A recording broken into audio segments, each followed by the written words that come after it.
Once again, good afternoon. My name is Max Joel. I'm the Assistant Director for the New York Sun Initiative at NYSERDA. Today's webinar is about the Inclusive Community Solar Adder. I'll be joined on today's webinar by my colleagues Jason Mangione and Sarah Jayanthy for the presentation. And then for the following Q&A, my colleagues Chris Rogers and Allison Nelligan will also be joining us.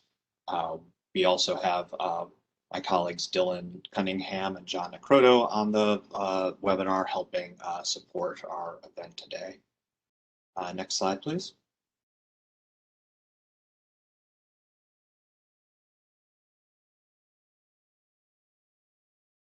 So we'll start off by some housekeeping.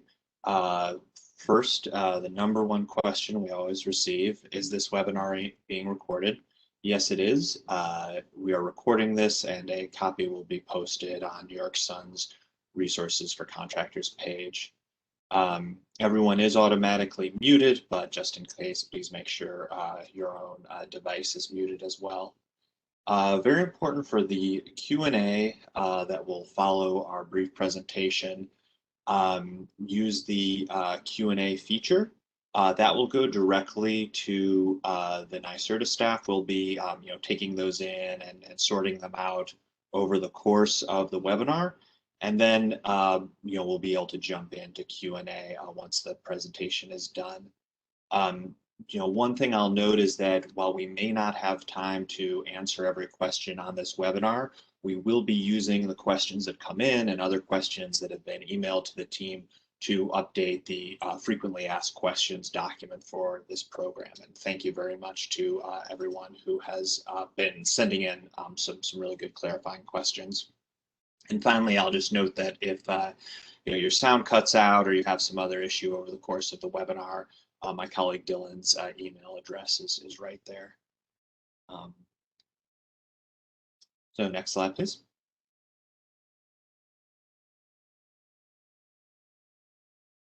All right, so we have a simple agenda today. I'm going to start by providing a brief overview of the Inclusive Community Solar Adder program rules and process for application.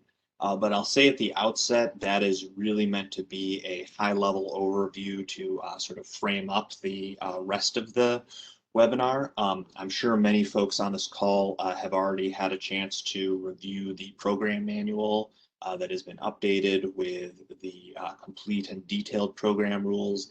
If not, please do so at your earliest convenience. There's, I'm sure a number of your questions will be answered there, as well as in the FAQ document I mentioned. But our focus today will really be on the operational elements of the program. This presentation is geared towards solar developers, New York Sun participating contractors, and their customer acquisition management providers to help all of you understand the ins and outs of the program rules and how that translates into applications and invoices and your own process of working with the New York Sun program.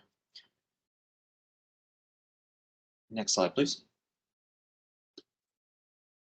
Next slide, please.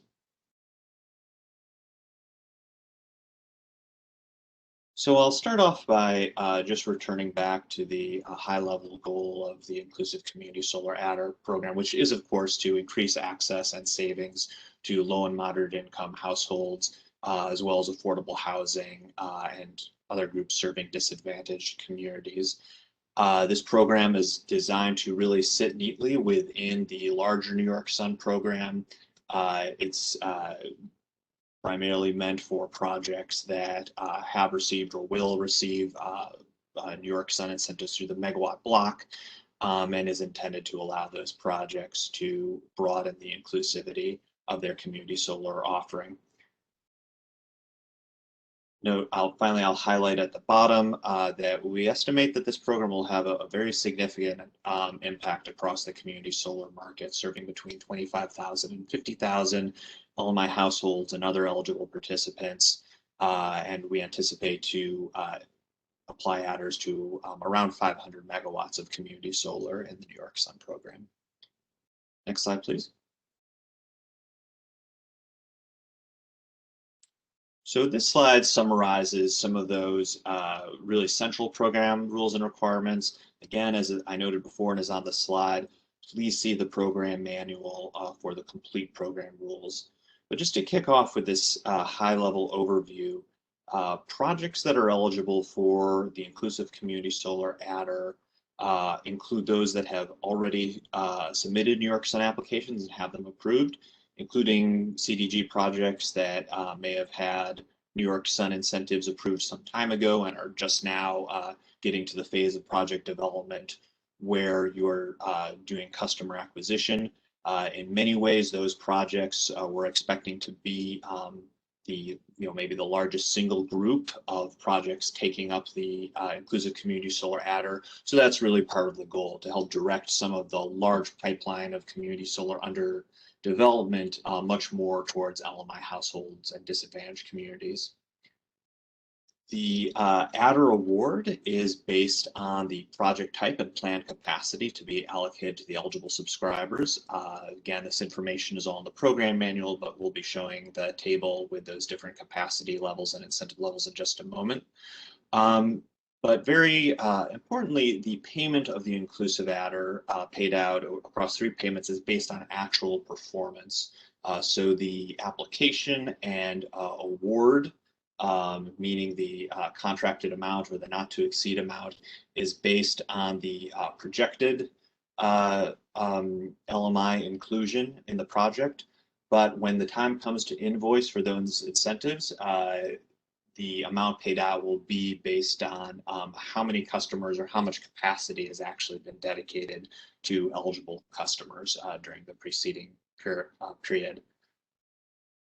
I think as I'm sure many of you attended previous webinars and have been a part of the request for information process and other stakeholder feedback processes. And I guess I'll take this chance to thank all of you who have participated to date.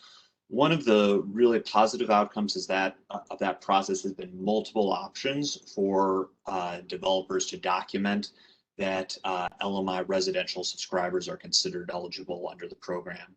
There's, again, a lot more detail in the program manual, and we'll talk a little bit more about that here, but we do have multiple pathways available that are all intended to really minimize the burden and paperwork for both the customer and the developer, while meeting the requirements that NYSERDA has to ensure that the benefits from the program are being delivered to the target population.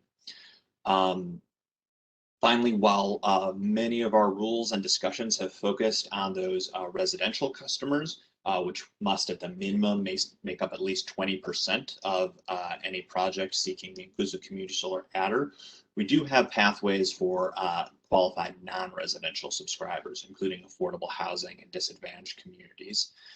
And finally, a sort of an important operational point that I think is just intuitive, but we're making it here.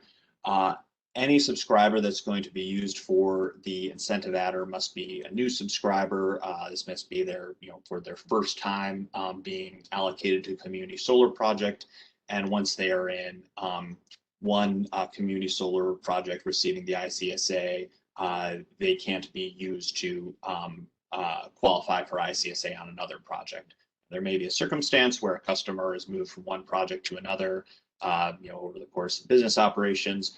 However, they can only get the ICSA once on one customer.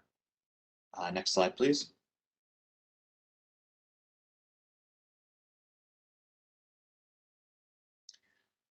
So let's talk a little bit about the process and how you as a developer goes about submitting an application, or you as a customer acquisition or management provider or other partner goes about generating that application and then ultimately the invoices for payment.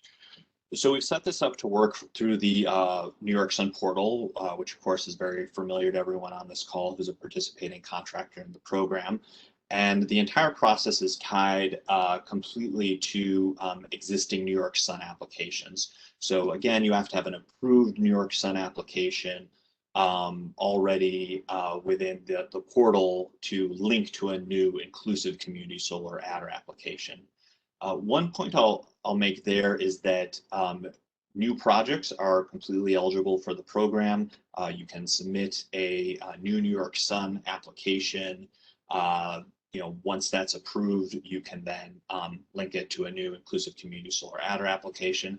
I believe you can even access and start the ICSA application on a New York Sun application that is only submitted, not yet approved. But we won't, our system won't let you actually click submit on that inclusive community solar adder application until the associated New York Sun project is approved. And finally, I'm sure you'll note I said you can submit new applications. Many of you on this call know that there are no incentives available for upstate commercial industrial projects right now. Those megawatt blocks have been exhausted. However, we have set up our system so that new projects can essentially apply for zero incentive dollars through the megawatt block. So you can do a sort of a regular commercial industrial project application through the New York Sun portal solely for the purpose of then associating it with a inclusive community solar application. That's not intended to make you do more work, even though there's no megawatt block incentive. We are really piggybacking on the project requirements of the New York Sun program. So projects have to have made their 25% payments, they have to have their local approvals, et cetera, in order to receive the inclusive community solar adder. Another sort of important sort of contractual and procedural point, as I said, the inclusive community solar adder applications are very closely tied to New York Sun projects, and that also means it has to be the same contractor and the same payee for the two things.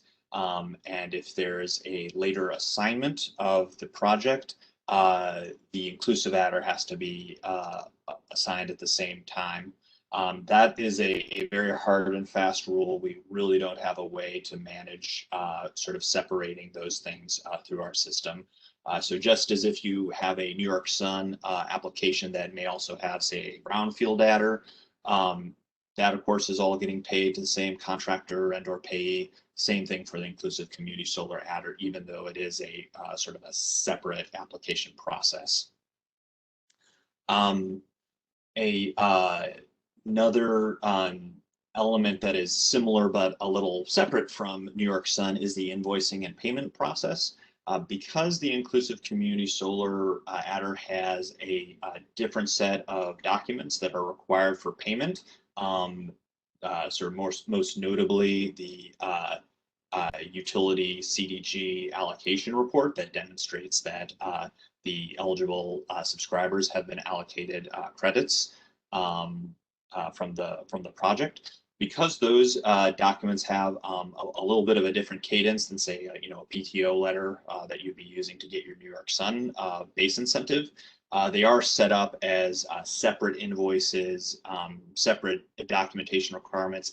It is totally fine if you'd like to, for example, submit for your commercial operation invoice for the New York Sun project at the exact same time you submit for your first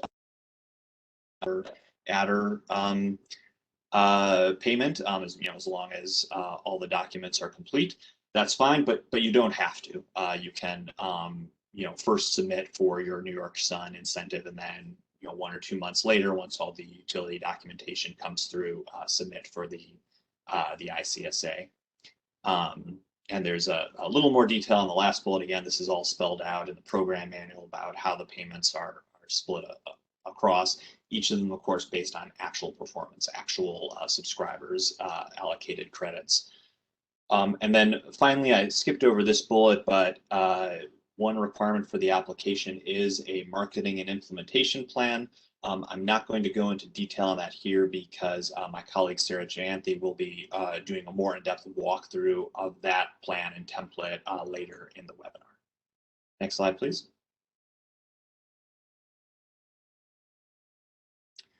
So this is the exact same table that you will find in the program manual. And it illustrates that there's different inclusive community solar adder incentive levels depending on the type of the project. And we have different capacity blocks for each type. These were generally geared to allow up to half of the capacity of any sort of type of or rather sort of calculated looking at the amount of capacity that were in the pipeline of these different types of projects. But our available capacity is limited by budget. And we'll touch on how we will be handling, potentially having more demand than we have capacity for on the next slide. I will just underscore that those capacity blocks are not the total project capacity.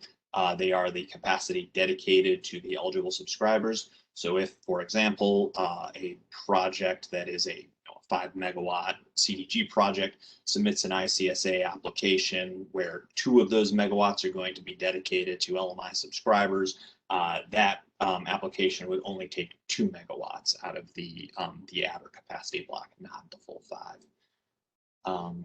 Next slide, please. So I want to take a couple minutes to look at the initial application period in more depth. That is the period we are in right now. We put this initial application period in place in awareness that there has been a lot of interest in this program. Most of the capacity that will be included in applications to this program already has New York Sun incentive applications in. And frankly, we didn't want this program to be a button pushing contest where, people would just be, throwing applications in the second the program opened up. So the way we're doing this is from now until August 31st, we're open for applications. We're, of course, having a lot of communication back and forth between applicants, seeking additional information if needed, answering questions. But we're not giving final approval to projects or pulling capacity from those blocks. After August 31st, we are going to look at the sort of complete applications that we have received during this period. If there are more complete applications than we have capacity or are able to have capacity in any of the blocks that I showed on the previous slide, we will have to kind of queue and cull some applications, unfortunately. The way we will do that is by overall project maturity. So more mature projects, determined by their date of interconnection payments, will be funded first. Then we'll go by the 25% initial interconnection payment date. I'll note here that we are aware that there is the cost sharing program in effect upstate, where some projects have had their interconnection payments delayed or suspended until a later date. So we're aware of that, but these rules will still hold. It's sort of up to each contractor to determine how they want to address potentially not needing to make a 75% payment per the current cost sharing rules until a later date, but maybe looking at making it earlier based on this program. If you have questions about that, please reach out to the program. Once we go through that process for the blocks where we still have capacity, it will just be first come, first serve going forward. Next slide, please. Okay, so now I'm going to turn it over. I'm sorry, can we go? Yeah, application walkthrough. I'm going to turn it over to my colleague, Jason Mangione. He's going to do a brief live demonstration of the application process for those of you that haven't gone into the Salesforce portal yet and given it a try. As we do that transition, I'll just note that if you definitely enter your questions right here now through the Q&A function. We're kind of recording all those, and again, even if we don't get to them on this webinar, we will be trying to address them in our FAQ.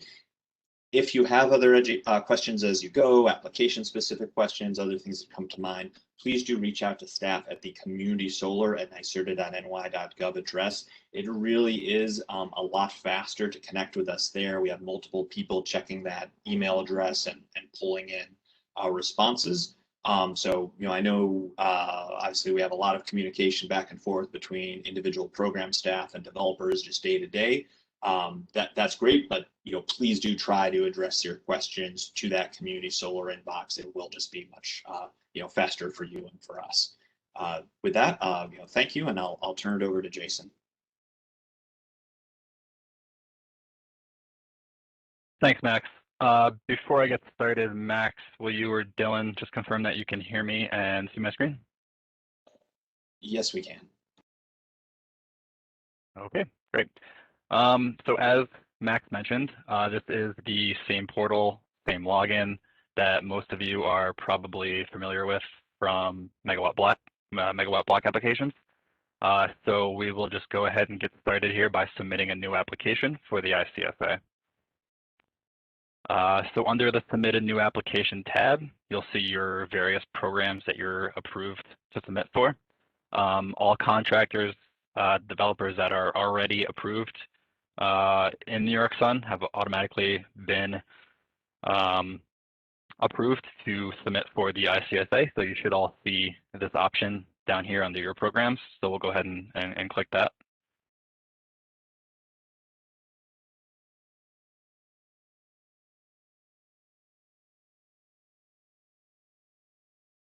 So on our first tab here, we have our project information. This is going to be choosing the New York Sun project that you are applying for the ICSA, in addition to the project type and the eligible subscriber target. So under the drop-down here for New York Sun application number, you will see all of your approved and submitted New York Sun applications. The test account obviously just has this one right now, but you will see all of them in the drop-down that you'll be able to select from. We'll go ahead and select our New York Sun project that we are applying for the ICSA. Project type. Here are your different project types that you have to select from. So just for purposes of demonstration here, we'll just go ahead and select upstate project that is receiving MTC or community credit. And then our third drop down here is our eligible subscriber target with our various percent ranges. And again, just for purposes of demonstration, we'll select the 20 to 40% eligible subscriber target. We'll go ahead and hit continue.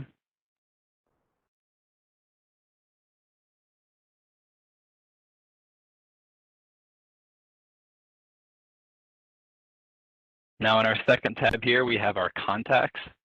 This contact information is copied directly over from the New York Sun project that you applied for. So there's no actual additions or edits you need to make here. It's more for just your review. If there seems to be an error or you have any questions about the name of the developer or the payee that's listed on here, you can reach out to the Community Solar email address that is located in the blue bar up here. So this tab should just be a quick review, and then we can continue.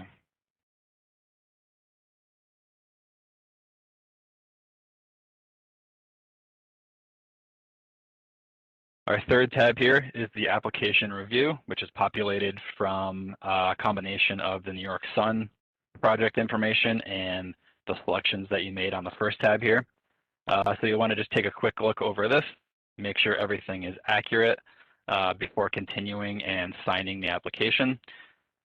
You'll notice down here is the specific project information and incentive. You'll have New York Sun application number, the project type and subscriber range that you selected on the first tab. You'll have your incentive rate. Again, we selected the upstate project that's receiving MTC or community credit, which is at 5 cents a watt. We have the system size for the New York Sun project, which is 4.93 megawatts. Again, using the 20 to 40% eligible subscriber target, we will base the incentive on the higher end of the planned capacity, in this case being 40%. So 40% of this system size is 1.972 megawatts times the 5 cents a watt will get you the not to exceed incentive of 98,600. Again, what will actually be paid out will be based on the actual documented capacity that is allocated to the eligible subscribers, but this will be your not to exceed incentive information based on your project type and subscriber range.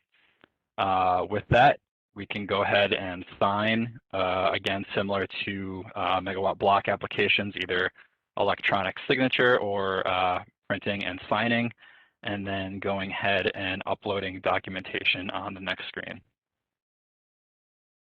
The last step before finalizing submission is to upload the documentation. We have customer agreements, marketing messaging materials, the marketing and implementation plan, and the actual signed application that we just went through. Once you have all of those uploaded, you can then finalize submission on the next tab. And with that, I will turn it over to Sarah Gianti, who is going to speak more on the marketing and implementation plan. All right, thank you so much, Jason. And we'll just give Jason a minute to pull up the actual form. While he does that, I'll just introduce myself. My name is Sarah Gianti. I'm a project manager for the New York Sun team. And I will be doing a walkthrough of the marketing and implementation plan, just answering common questions that we've already received about this document. So to start, this marketing and implementation plan form, I should have asked actually, can people hear me? Jason, can you confirm? Yes, we can hear you. Thank you so much. So this marketing and implementation plan form must be completed and submitted as part of your ICSA adder application. And at the very end, we do list backup documentation that must also be submitted as part of this form. So I'm just going to go a very high level section by section, but if you have any specific questions about sections of this form, please put them in the chat. You know, we're happy to answer them at this time. So starting with part A, Jason, if you can just scroll down a little bit here. Wonderful. So part A is just the high level project details. So so we're able to connect this form to the New York Sun project that this form is going to be connected to, the ICSA application this is connected to. When we say system size here, we're looking for that total system size. And then your eligible subscriber target, that's going to be the same one that you have listed in your ICSA application. What is that subscriber target you're planning to, you're trying to hit as part of the ICSA application. We're also asking for your subscriber mix. If you're going for an entirely eligible residential subscriber target, or a mix of eligible residential and eligible non-residential subscriber targets.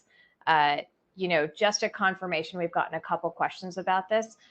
You have to have a minimum amount of 20% of residential subscriber targets. So there's no way to do the ICSA and only be able to do the ICSA with just eligible non-residential subscriber targets. There has to be a minimum of 20% of the mix as eligible residential subscribers. Please scroll down, Jason. Thank you. So, yep, right here is perfect. And then the other thing we want you to indicate is, which method you're going to be using to hit that subscriber target. This is really helpful for us to know, or this is important for us to know as we read through the rest of your application and what your plan strategy is to actually meet those targets. All right. Going down to part B.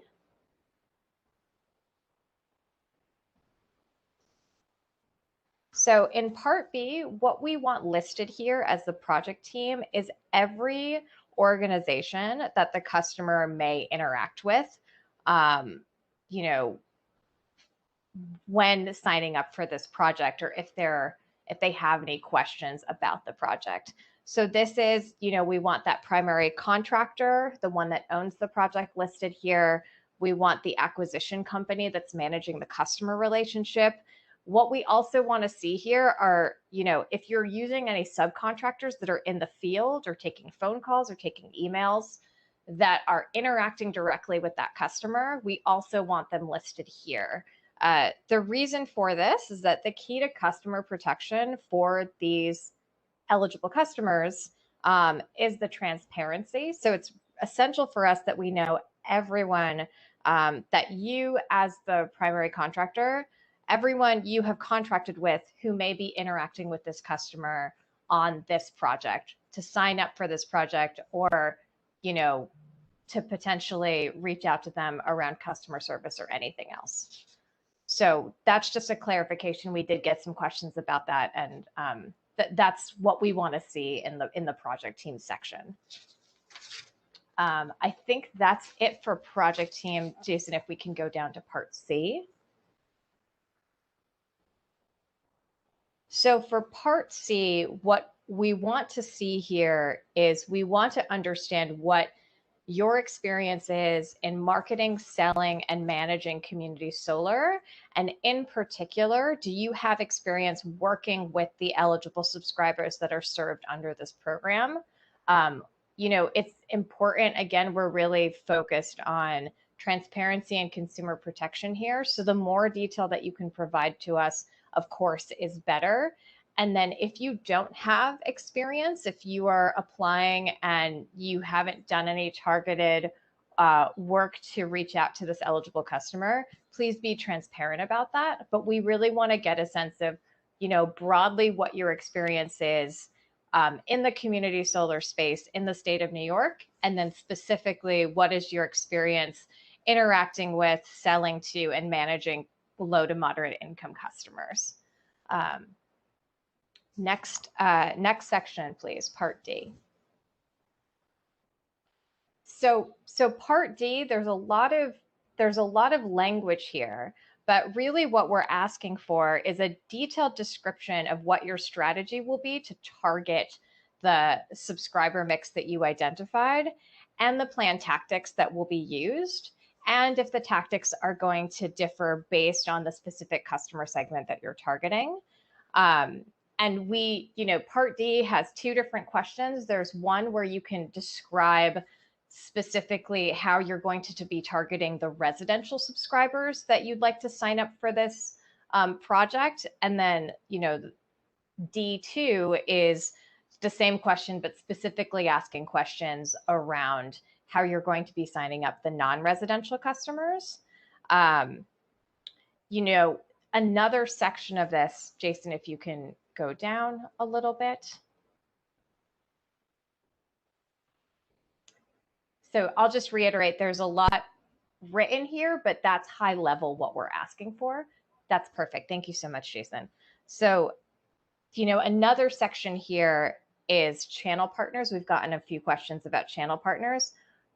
What we're asking for when we ask for channel partners is if you're working with towns, if you're working with community groups, if you're working with small businesses, if you're kind of working with other people who might not be part of your project team, but they're helping you sign up customers, we want to know who they are, and we want to understand what's that partnership arrangement. Is there compensation? Is it other non-monetary support? What is that kind of partnership that you've developed with that organization who's helping you reach out to sign up customers for this project? And then, Jason, if you want to go to, the EJ incentive.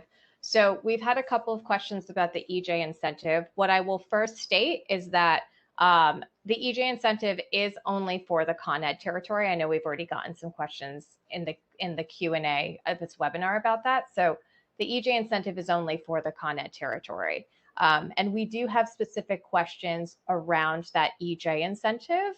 And they're very similar to the channel partner questions, but in this one, we're actually, requiring the demonstration of channel partners and close partnerships, and also requiring the demonstration of additional community benefits that are going to go to the subscribers. So in this EJ incentive section, what we want you to describe is, what are the close partnerships with the local community groups that you're working with? Are you doing a project development process where you're doing customer outreach, starting at siting and construction and customer outreach? What is your relationship with the community on this project? And then for 4B, a clear articulation of the community benefits beyond cost savings that are going to be provided by this project. And we go into detail some examples of co-benefits, but if you are going to be offering co-benefits that are outside of the examples that we provide, it's just important that they are a specific measurable commitment to the community where the project is cited, and a demonstration that that co-benefit that's been developed includes input and some kind of approval from the local community where the project is cited. Next section, Jason, part F. Oh, part E, thank you. I almost missed a section. So this is where we want you to outline your customer service process. How easily can customers get in touch with you, and what are the different methods that they can get in touch? And really the reason for this question is questions 1C through 1F, as you can see here, which is, how does your company handle situations and questions that you are going to encounter when you start to target the eligible subscriber that we're trying to support here? Customers that have had issues and negative impacts of signing up for similar similar feeling energy products. How are you going to, be able to speak to them about that? If they're receiving another kind of assistance, we say HEAP and utility programs, but there are a ton of other electric bill assistance programs that are out there. The Good Neighbor Fund is one thing that I'm thinking of. How are you going to speak to them about how those credits will interact? If they're having issues with their utility, if they miss their subscription fee payments, really helping us understand kind of what is your communication strategy, what is your protocol around that? And then also letting us know, if a customer has limited access to internet or limited English proficiency, what is your support strategy around those types of customers? And you see, greater instances of those customers, especially within this eligible subscriber category. So, and then I think that's it here, Jason. We can just go to section F. All right. And I think the last section we have here is what I mentioned at the very beginning, which is the required supporting documentation. So, for section 1, we want example materials, and it really helps us understand how are you describing that offer to the customer. We want to see how you are selling community solar to the eligible subscriber. For the second required supporting documentation, this is only required if you are going to be signing up non-residential eligible subscribers. But what we want to see is a documentation that demonstrates a commitment to participate in that community solar project. And then finally, example customer agreements.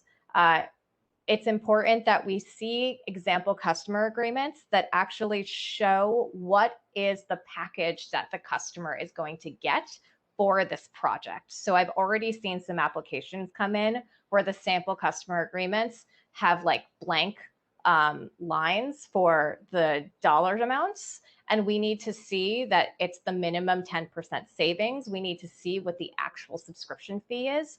We need to see what the actual dollar amount will be if there's cancellation.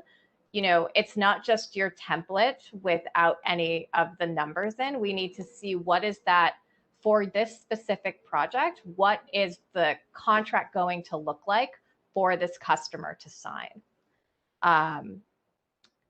And it's important to demonstrate and share through this marketing and implementation plan, like whether or not you're going to use FICO scores. FICO scores are not allowed So it's good to just be clear about that in the marketing and implementation plan. But if you are going to have qualification requirements that are not connected to FICO scores, listing them out as well.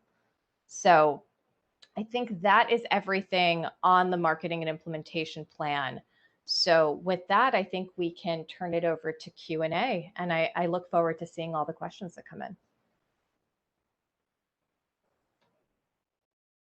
Well, thank you very much, Sarah and Jason, for the walkthroughs. This is Max Joel again. Please continue to put questions into the Q&A. As I said, we're going to try to address everything we can on this webinar, but we will also be incorporating items into a revised FAQ. So, while we process what's coming in, I'm going to kick off by addressing some confusion about date requirements. We've already received prior to this webinar a number of questions about and have some here as well. And I think it's fair to say that this confusion is due to some confusing language in the program manual. Maybe a comma is needed or a sentence break is needed, and we'll be looking at updating that language. But essentially the confusion is around whether and when projects that are already interconnected and completed are eligible, and also just simply whether new projects that were not already in the New York Sun program when this program launched on July 20th are eligible. And the language around those two got a little confusing in the program manual. So working backwards, I'll say, again, as I presented earlier, definitely new projects are eligible. I explained how a commercial industrial project is still eligible even if it isn't getting a megawatt block incentive. So definitely subject to the limits of the budget and capacity in those blocks. New projects can come in and apply for this program. The dates in the program manual, March 25th to July 20th, are meant only to apply to projects that are already in completed status. So the purpose of including that was to allow projects that, and we do have a few examples of this, that based on earlier webinars from the program, we're really ready to go and signing up LMI customers in order to receive this incentive. But we're just kind of waiting on the program launch. I appreciate sometimes the launch of the NYSERDA incentives can be a bit of a moving target. So what we set out was that for those projects that, in good faith had moved forward and signed up LMI customers, but, just really needed to move forward and interconnect, basically in April, May, June, could do so. They're essentially grandfathered in. They can submit ICSA applications for the projects that are already operational. However, going forward, a project has to apply for the ICSA while it's in approved status. So, prior to invoicing for completion with the New York Sun incentives. That's kind of the sole purpose of that March 25th to July 20th language in the program manual. It's not meant to apply to new projects at all. Again, new projects are welcome.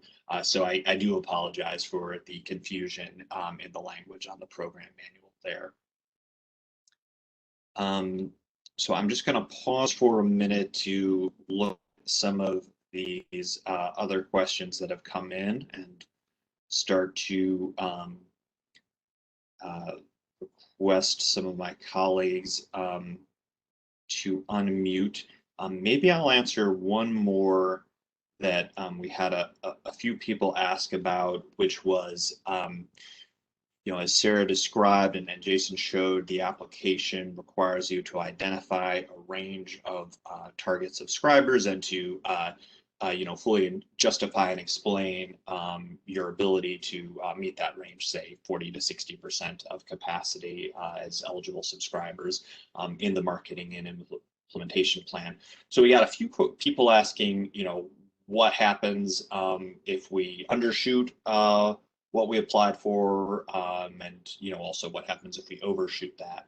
Are there any penalties? Do we lose the incentive if, for example, the application was for 40 to 60%, but we only hit 30%, even though that is still above the required minimum 20%. Sorry to throw so many numbers out there. So the answer is there is no penalty for undershooting.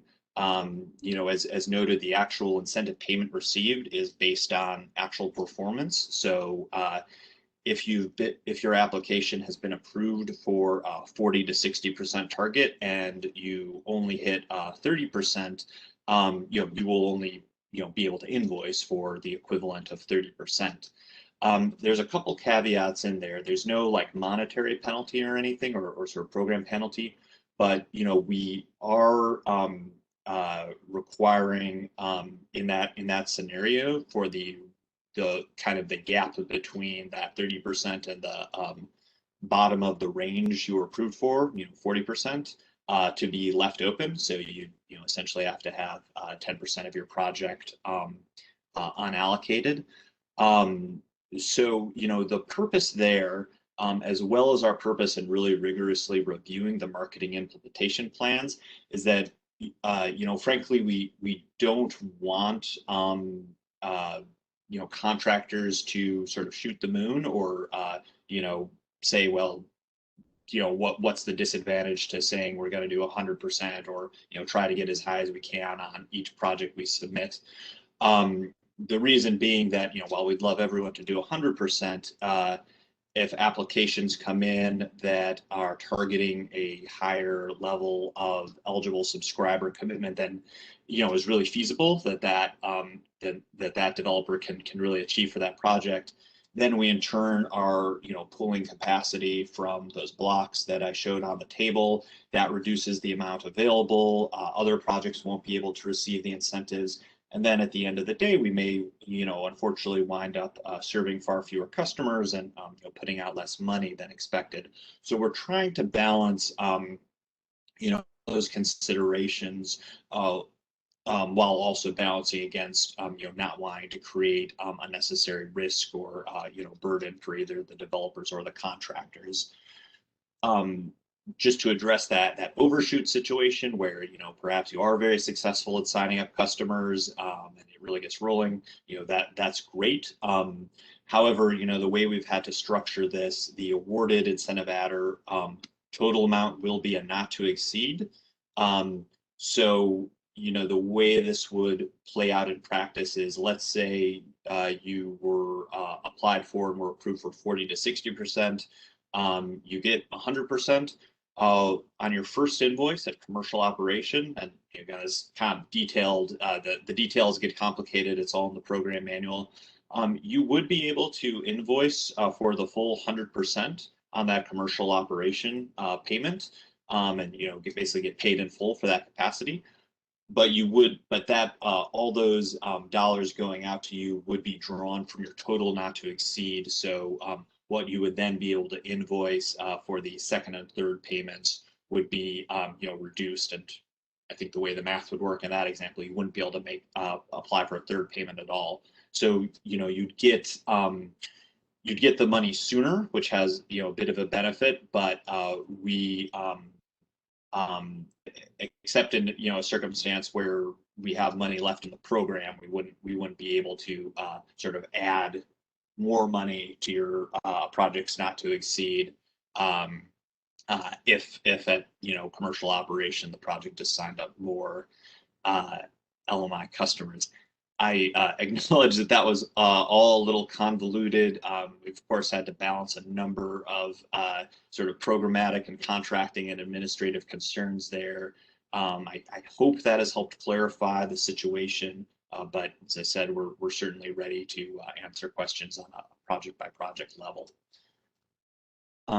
So at this point, I'd like to ask my colleague Allison Nelligan to address some of the questions about assignments in particular and any other application and contracting process questions that you see have come in. Allison, if I could turn it over to you.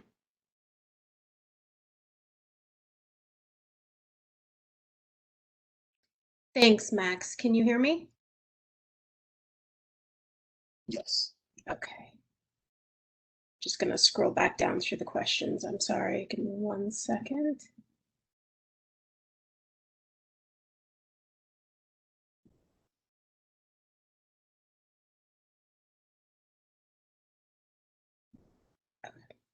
So we received a question regarding assignments of New York Sun and ICSA. Does it need to be the same entity for both at time of application or only at the time of the award? So if you notice when Jason did his walkthrough of the portal, the contractor and payee are automatically selected from your New York Sun application. So if you are looking to do a full assignment, you need to assign both the contractor and the payee for both the ICSA and the New York Sun to the same entities. Additionally, if you are the contractor and you're going to be keeping the project and owning it throughout, and you're just looking to change the payee to a project entity, let's say, and you're just doing a payee assignment, then you do still need to do a payee assignment for both the New York Sun application and then the ICSA. So as we have for regular New York Sun applications, you'll see that we have 2 full assignment documents on our resources for contractors page. We are in the development of creating one as well for the ICSA. We're still working out some tweaks for the process internally to make it both easier for contractors and program staff to route these. So there will be more information to come in how-to documents later once we have all of those processes identified. So again, the contractor and the payee must be the same for both the New York Sun contract and the ICSA contract. I know that there was a question as well about the e-signature. Jason Mangione, correct me if I'm wrong, but if the contractor is the same as the payee, that should automatically re-upload in to Salesforce. If you have a payee who is different than the contractor, you most likely would want to use the print function. That way you can easily get the signatures of both the contractor and the payee because it only goes to one entity at a time. Yep, that's correct. Thanks, Jason. There was also a question about the 75% interconnection payment. So the 75% interconnection payment requirement is a requirement that has been part of the program for some time now. So any project that requires a CSER and has a payment with it, in order to submit your application to the program, you have to show proof that you've made your 25% interconnection payment. You have 180 days from the date you made that 25% payment to submit your CSER milestone deliverables, which is confirmation from the utility, written confirmation that you've made your 75% payment for the project, and a copy of your executed interconnection agreement. So those are 2 things that are not different. Those are requirements of the program as always. So on your New York Sun application portal, at the top of the portal, there's a tab that says CSER milestone deliverable. You need to upload both the 75% email from the utility and the executed interconnection agreement. And I think those were the only process questions I saw. If there's any others, just let me know, Max. Thanks, Allison. So I'm going to note that we are getting close. We had set up this webinar for 1 hour. We are getting a little close to time. I believe we can go a little over time, but I'll also again emphasize we're taking in all these questions. We're going to incorporate them into the FAQs. So what I'd like to do now is first say that my explanation about the handling of the subscription, the target ranges seem to generate as many questions as answers. Looking at them, I do believe they're all addressed in the program manual, but we all will, we'll continue to see if there are any that aren't and that aren't addressed in the program manual and address them in the FAQs. What I'd like to do now, however, is turn it back over to Sarah to address some of the questions that have come in about the marketing plan, and after that we well, actually, let me ask my colleague John. John, are we able to keep going past 2 o'clock, or will this webinar boot us out?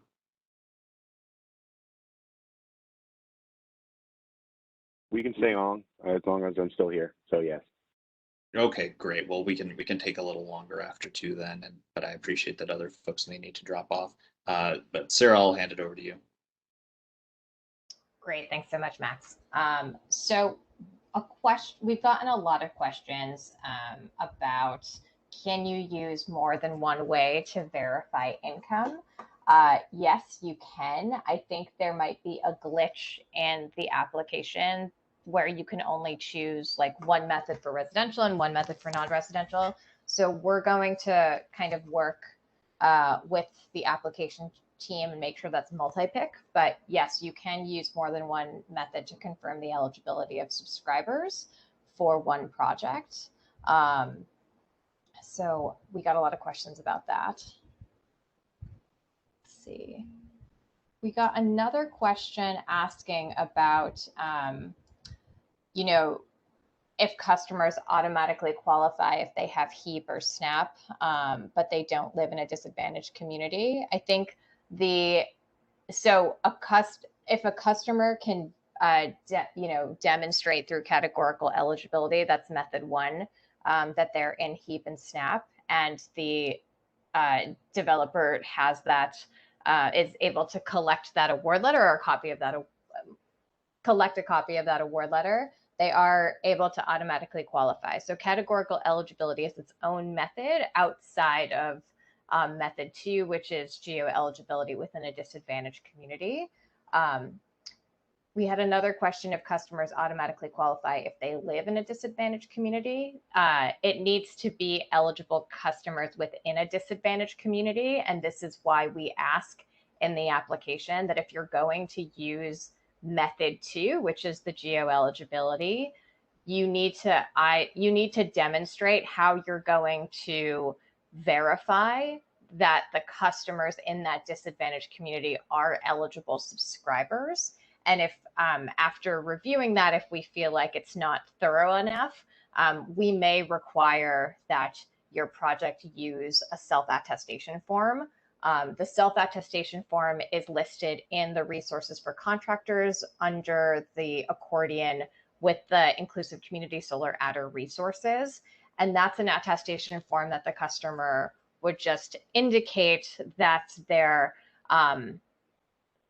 income is above or below whatever the area median income is for that region. And there are instructions in the self-attestation form on how to build it. So that is the specifics around the DACs. It needs to be eligible subscribers within the disadvantaged community that qualify.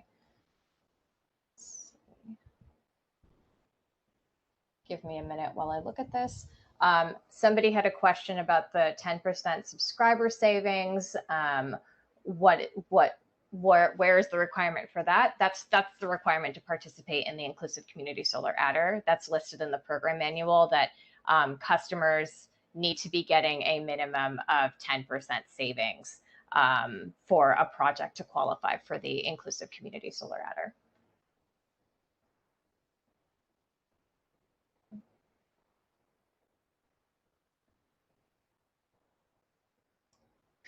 Doing my best. I'm hoping I'm not missing anything. But, you know, Max, if you see anything that I've missed, feel free to chime in. Well, I'll jump in on a couple that have come in. We've had a couple questions about subscriber eligibility over time. So one question, do we need to get new proof that a customer is LMI for the first and second anniversary if they were included and documented previously as being LMI, like on the commercial operation payment? So the answer there is no. Once NYSERDA has kind of accepted a customer as being eligible, they're in for good. We won't recheck at year 2 or year 3, as long as that same subscriber is still on the allocation form. there was kind of the flip side of that. There was a question, which I'm looking back to find about, if a customer is qualified in year one, but then say moves out of state, no longer eligible, whatever.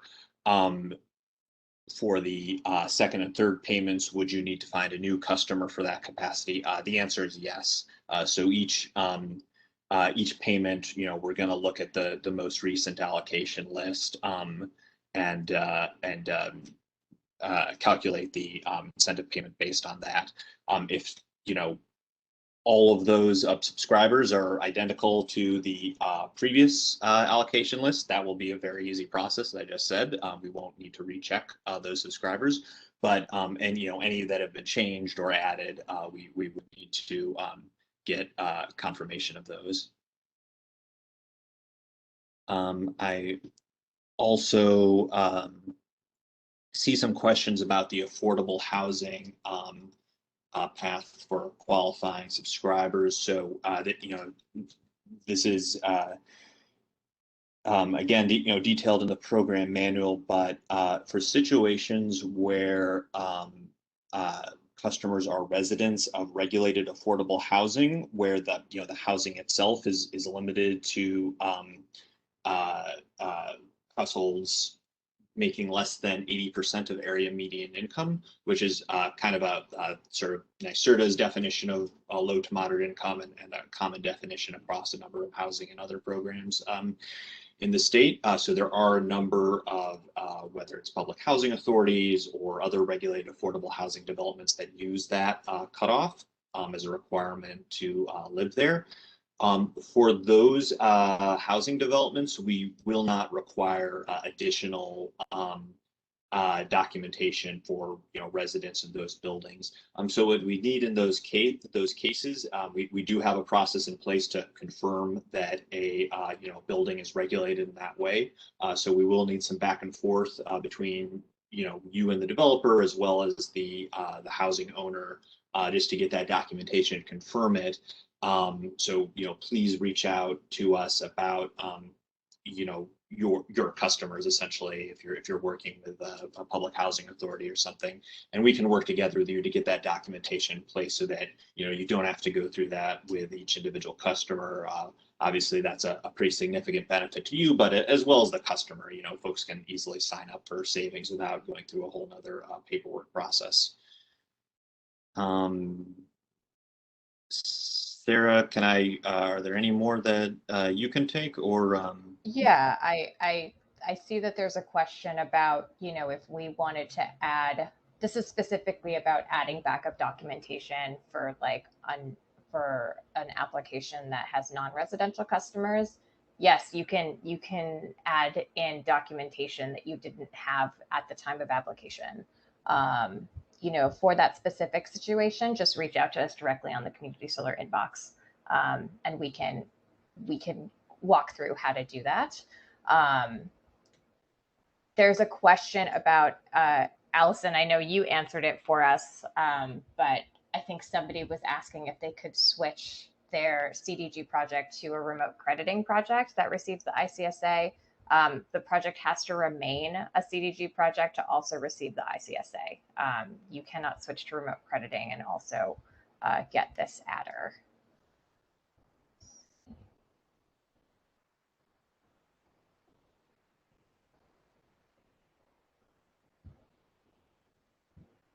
Okay, a lot of questions about methods for confirming eligibility. You can use more than one. That's fine with us. Just to confirm that again.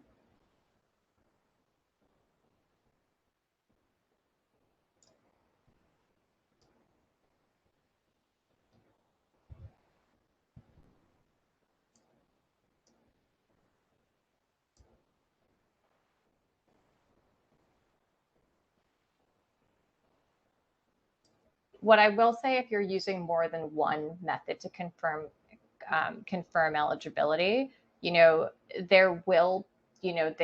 part of this process may involve random auditing of records. So just be sure to read that part of the program manual, because any backup documentation that you receive from the customers that determine their eligibility You will need to have them for, I believe we're asking for 5 years, but please look at the program manual to confirm. And so if you're doing multiple methods of eligibility, you're just going to have to, maintain multiple types of documentation.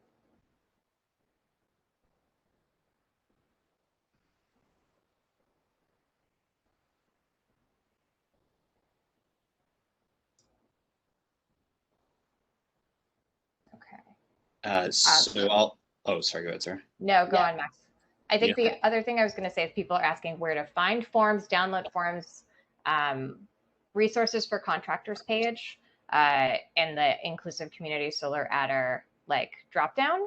And we'll send an email after this call, just confirming when the recording is up, and we can share those links again on that email.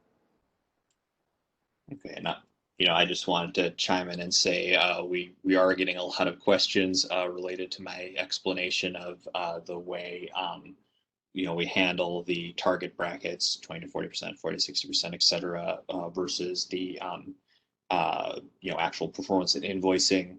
Again, there is details on this in the program manual. We will really try to expand on that in the FAQs to explain it.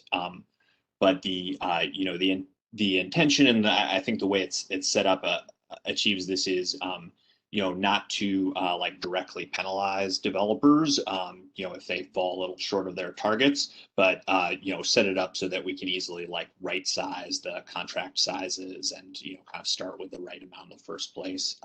So the goal of leaving the portion unallocated isn't to kind of hang you up or evaporate credit value. It's just to create a mechanism to again, one, encourage you to really target this right, but also let us work with you to sort of right size the allocation if we need to as you move forward.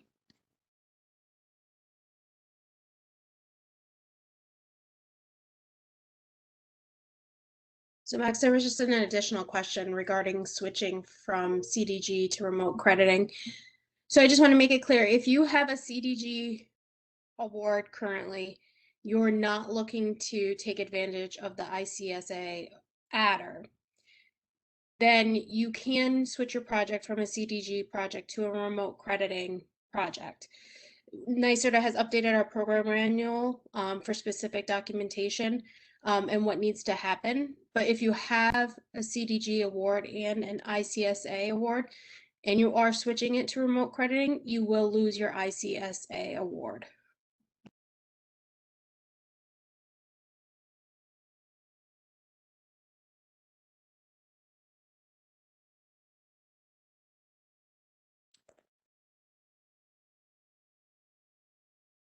So I see a last question that has come in, which may be a good place to leave this, which is just about timing, when will awards be announced. So that initial application period runs through August 31st. Our goal is, as applications are received, we're not planning to just let them kind of sit in a pile until August 31st. We will be reviewing them, following up with the developers, if more information is needed.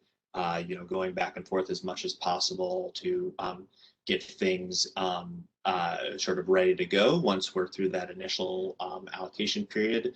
Once we are past that period, so starting September 1st, we're hoping to be able to very quickly start sort of finalizing and approving projects that are already in the system, making awards again based on that queuing method that I described. How fast we're able to do that will depend, of course, on the volume, on when they come in, everything submitted on August 30th versus over the next couple of weeks. But we are doing everything we can to try to not have too much of a lag between that August 31st date when we know we'll have a lot of applications sitting in our process, and when those applications would be approved and awarded, and developers can know they're ready to proceed.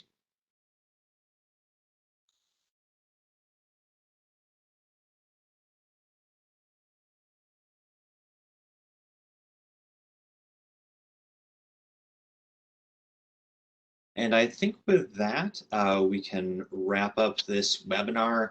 Once again, we're really going to be, perusing the questions that have come in.